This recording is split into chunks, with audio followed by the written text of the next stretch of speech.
Okay, here's the think about it. Lightweight. How many people are really deserving of the title shot right now? Who do you think deserves the title shot after Gray Maynard? Well, lightweight's just more interesting right now because they just merged with WEC. I don't think Anthony Pettis deserves a title shot. If he beats Clay Guida, then sure. I think George Sotiropoulos, if he wins, deserves the next title shot. That's my opinion. That's what they've said. Right. They're gonna have. Yeah. Well, Dana said that he's in line, but it doesn't mean he's like. I don't think he's on deck. You know. One thing Joe Silva does a good job, I think, or a lot of times they do. Great mic breaker. But also one thing I see a lot is sometimes guys will be like, well, how come he's fighting this guy? How come that guy? It's not necessarily because the guy's a higher ranking. It's because they want to see how good he is there. Dennis Seaver's a really good striker. I don't know if Sotiropoulos has really fought an amazing, like just real top of the line striker. He's fought some good guys. I mean, he fought. Joe Stevenson fight really put him on the map. Yeah. And that fight. Stevenson's got good boxing and good jiu-jitsu. You know what I mean? That was a good fight. And the way Sotiropoulos is able to pass guard is seriously like the best I've seen anyone do. Trains Eddie Bravo. Of course, the way he's able to just pass guard like no problem. I've seen people that GSP can obviously pass guard like easy too. I mean, I've seen a lot of good fighters that once they take them down, like they can't pass guard. Like I've seen Forrest Griffin and Rich Franklin, and a lot of when they fought, it seems like they were like keeping each other locked up. But when I see GSP fight, or I see Sotiropoulos, or I see like Lyoto Machida, if they take it to the ground, they're able to pass guard easy, dude.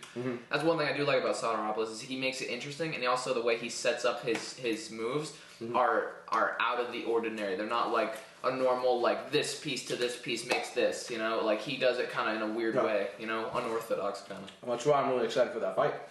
But going back to your original question, Seaver, definitely. what you said was which one's more stacked. Because also light heavyweight, same thing. Who deserves the title shot? John Jones obviously is getting this one, so who would deserve the next one? Thiago Silva's drug test came back, and apparently Brandon Vera's coming back to the UFC, and it's going to be declared a no contest. So Rampage fighting Matt Hamill. Does Matt Hamill deserve a title shot if he wins over Rampage?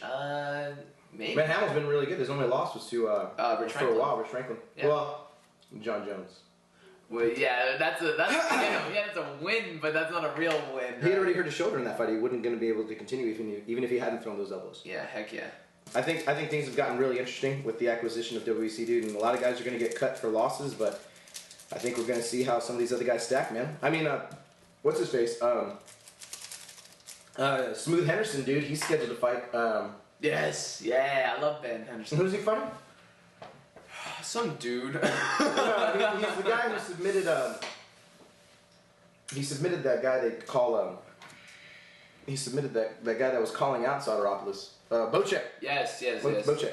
Yeah, he's fighting him, so that'll be interesting. We'll see what happens there. But yeah, I was gonna say like in my opinion, like middleweight is a weird one too because like Damian Maia, he's up in the top. He's in the top 10, but Michael Bisping is at the tail end of top 10. I think Michael Bisping's done more than Damian Maia. In my opinion, I think Michael Bisping, except for the Dan Henderson fight, Dan Henderson obviously got him really well. But I think Michael Bisping has shown against Dan Miller and Vanderlei. I think he beat Vanderlei. I don't care what the judges say. The judges were wrong in that fight, Eric. You know it. You know it. Michael Bisping should be higher on the middleweight division, but he's not because of that loss to Vanderlei. But yeah, dude, he's been Akiyama, and he destroyed Akiyama, dude. And everyone's been talking about how awesome Akiyama is. Akiyama's been losing, dude, to Chris Lieben and then Michael Bisping, and then he was gonna fight Chael before Chael got suspended. Like, I don't know how some of these matchups get made, to be honest. I think Akiyama should cut to welterweight, but I don't think he will because he's gonna lose some of that muscle. I don't think he'll be sexy Yama. He looks so tired against Chris Lieben too. So and he's not cutting a lot to 185. So I don't know what's up.